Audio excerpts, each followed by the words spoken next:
Je sais pas ce que c'est. Du tout.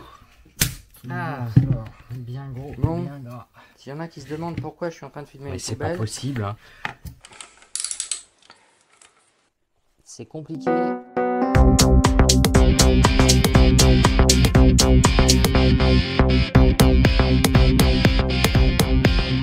On va démonter tout ça parce que déjà je perds des bouts. Je sais pas ce que c'est.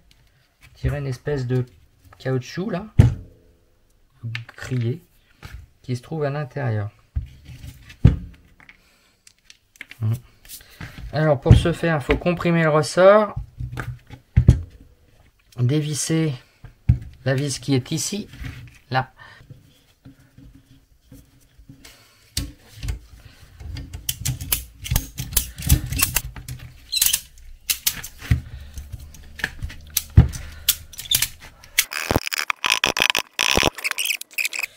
Et que ça défonce tout, mais là j'arrive pas du tout.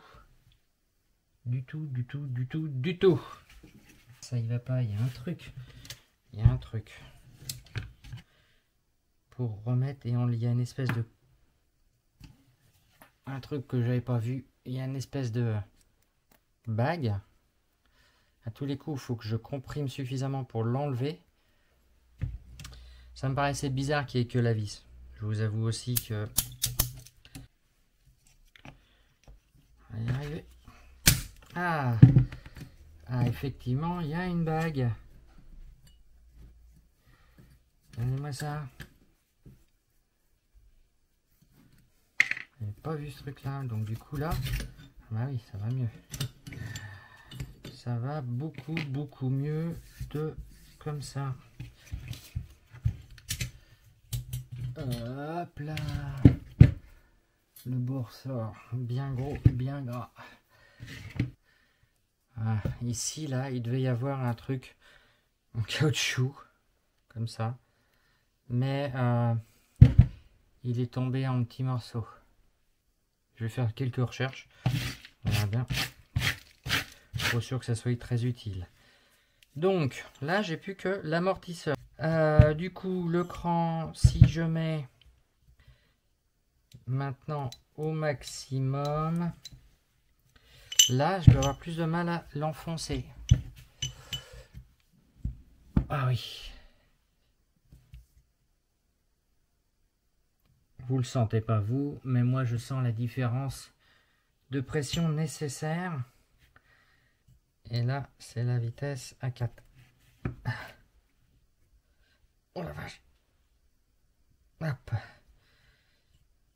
À 1. Je sens tout de suite la différence. Donc cette molette là, c'est pour la vitesse d'amortissement en détente du ressort, hein, bien sûr.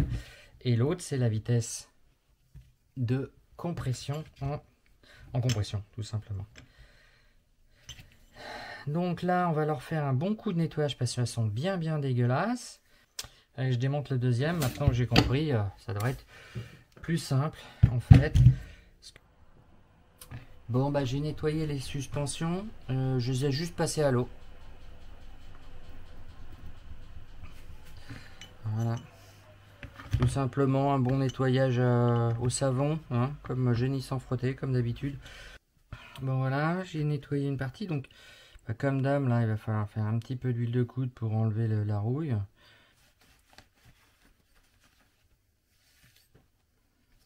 Bon bah voilà. Les pièces sont nickel. Sont propres quand même. Voilà. C'est pas mal ça. Yep. Bon, s'il y en a qui se demandent pourquoi je suis en train de filmer une poubelle, c'est parce que comme un con, quand j'ai tout jeté, j'ai jeté les 2 vis de maintien en même temps. En voilà une et en voilà 2. Ouais.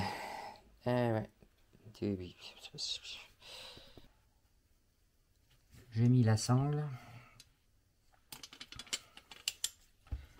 Voilà. Hop. Regardez. Au plus bas. Voilà. Donc il faut que je comprime encore. Encore un peu. Voilà. On voit bien, j'ai la collerette.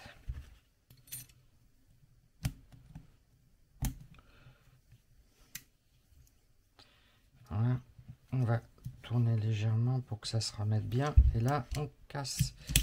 Attention. Hop. Waouh. Ça s'est reposé. Nickel. Aïe, putain. Mais c'est pas possible. Hein. Il y a tout qui bat. Et d'une suspension. Elle est propre. Elle est belle. Elle a la gueule qu'elle est censée avoir. Allez, bah je fais la deuxième.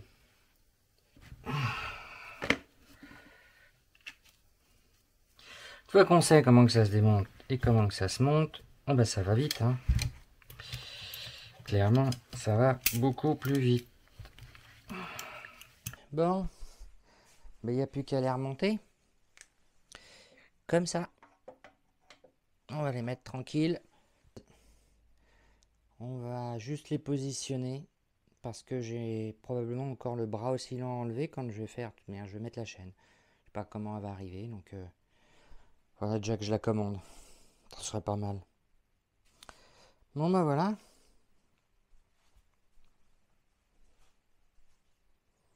Les deux côtés sont faits. Bon. Alors on va attaquer l'embrayage. Il n'y a rien d'extraordinaire hein, sur ce dernier.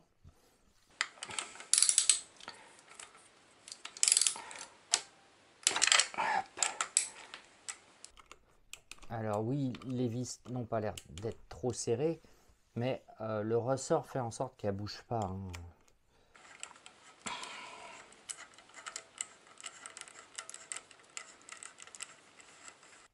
Le ressort, donc les ressorts que je suis en train de démonter sont ceux qui permettent de comprimer. Ah, la vache, il est dur.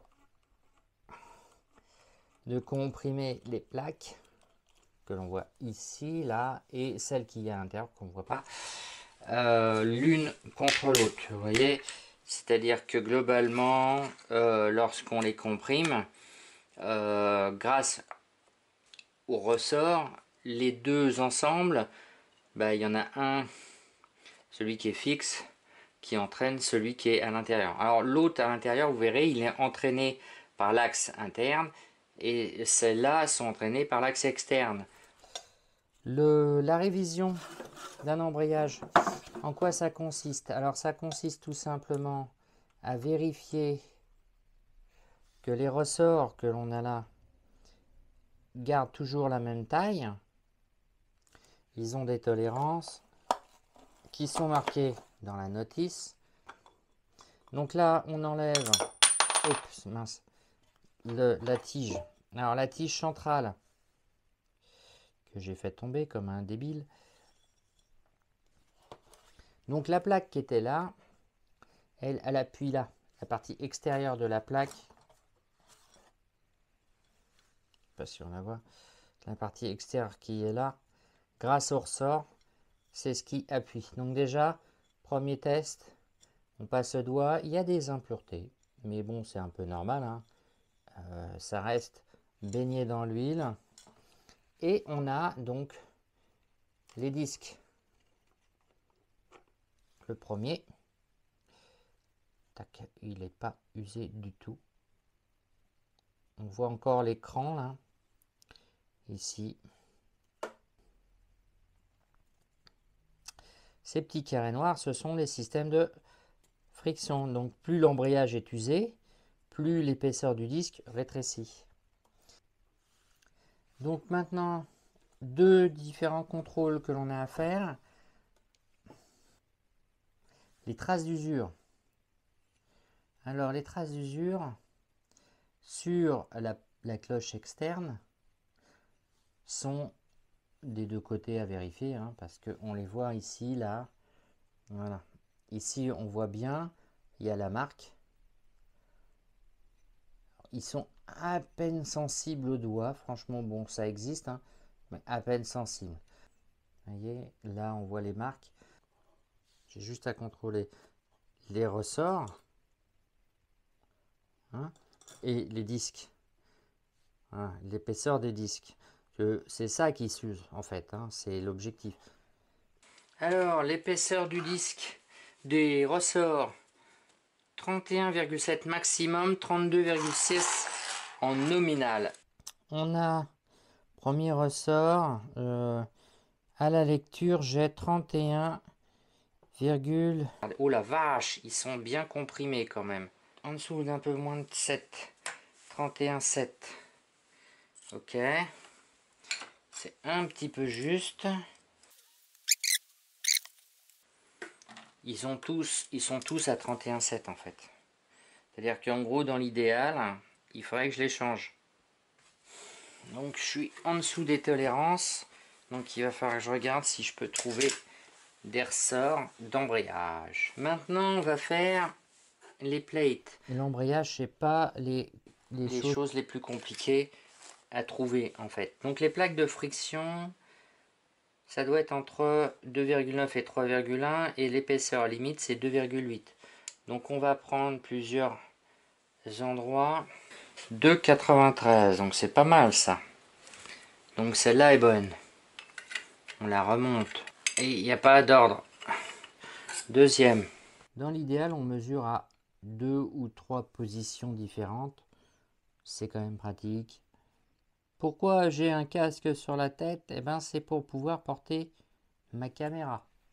Allez, hop. Monte là-dedans. Ah bah, allez donc. Le dernier disque.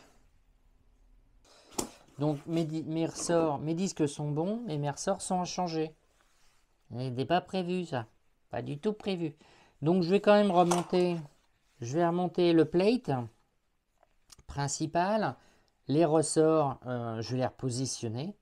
Et puis bah, je vais aller passer une partie de l'après-midi à chercher où je vais commander des ressorts. De toute manière, il faut que je trouve aussi tout ce qui va être lié au carburateur. J'ai toujours pas trouvé des ensembles de joints pour mes carbus. Même chez Kawa, c'est compliqué au niveau référence de pièces.